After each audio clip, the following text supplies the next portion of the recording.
மகளே இப்போ எப்படின்னு கேட்டிங்கன்னா, இந்த பேடிஎம்ங்கிறது நான் வந்து பேடிஎம்முக்கு வந்து ஒரு அமௌண்ட் பே பண்ணேன். சென்ட் ஆகல. ஃபெயில் ஆச்சு. இது வந்து என்னன்னு போய் பார்த்தோம்னா, பேடிஎம்னு எக்ஸ்டென்ஷன் இருக்கா? இது இதனால தான் காரணம்னு சொல்லி இப்போ நெட்ல பார்த்தேன் நான். அதனால தான் நான் உங்களுக்கு டீட்டெயில் குடுக்கலாம்ன்ட்டு.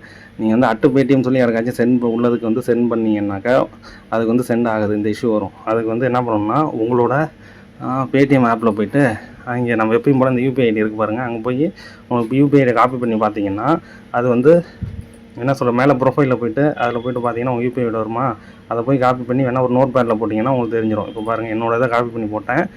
என்னோடய மொபைல் நம்பரு @PHDFCன்னு இருக்கா, இதுதான் நம்மளோட புது எக்ஸ்டென்ஷன். இப்போ வேறு என்னென்ன பாசிபிலிட்டி இருக்குதுன்னு கேட்டிங்கன்னா, PHDFC, PT axis, PTSPI, PTS இதெல்லாம் வாய்ப்பு இருக்குது. மக்களுக்கு பார்த்துங்க. அதில் நீங்கள் யாருக்காச்சும் சென்ட் பண்ணவோ இல்லை உங்களுக்கு யாரும் சென்ட் பண்ண ட்ரை பண்ணும்போது பேடிஎம்ங்கிறத யூஸ் பண்ணி ட்ரை பண்ணும்போது கன்ஃபார்மாக ஃபெயில் ஆகும். அப்போ உங்களோட இதை செக் பண்ணி இதை மாற்றி கொடுத்தீங்கன்னா ஒர்க் ஆயிரும். அதனால் நன்றி, தேங்க்யூ. நான் சொன்ன மாதிரி அந்த பேடிஎம் ஐடியை போய் காப்பி பண்ணி செக் பண்ணிங்க. ஃப்ரெண்ட்ஸுக்கு சென்ட் பண்ணும்போது ஃபெயில் ஆகுதுன்னா அவங்கள்ட்ட சொல்லி செக் பண்ண சொல்லி அதை வாங்கி சென்ட் பண்ணுங்கள். மக்களுக்கு இப்போ என்னென்னா வாட்ஸ்அப் பண்ணியிருக்காங்க பேடிஎம்லேருந்து. என்ன இது எக்ஸ்டென்ஷன் யூஸ் பண்ணியிருக்கோம் எனக்குன்னு, அதேமாதிரி உங்களுக்கு இருக்கும். அதை பார்த்து மற்றவங்களுக்கு ஷேர் பண்ணிவிட்டு அதுக்கு பே பண்ண சொல்லுங்கள்.